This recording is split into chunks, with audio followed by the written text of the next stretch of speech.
ก็อีบ้านหลังเนี่ยดิ่งก็บุกลงก็เสียให้ด้วยมีให้เขาบ้านดิ่ง ให้จอลคุกให้แน่ให้จอลกับแคมกี้กูอาวางก็ลุงกูสู้พายหอกว่าลุงก็กินกันลุงยุกกิเสรุกที่ปุ่มอินลิงทางชามาชิเมนหลังกี้โคตรซ้ำอิ่มหลอดเขาเป็นขายแกมขอดักขอแกมขอคนละมือถูกคดีห้าตะจะเสร็จทุกอย่างสิตัวอีสาบีก็มาลุงเฮแบบอีสามาทำเสร็จแล้วกันเขาแก้มถูกหลอดเขาลงเข้ามาเขาแก้มหลอดเขา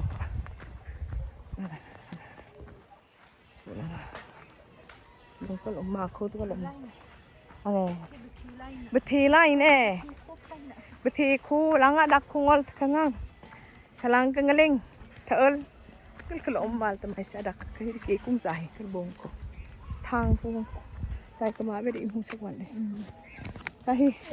ค่ะคุณพ่อนี่ดักเสียปวยกันเลยนะดักกับบุกุ้งคือเลยเสียทุกคนเลยเสียปวยต่างเนี่ย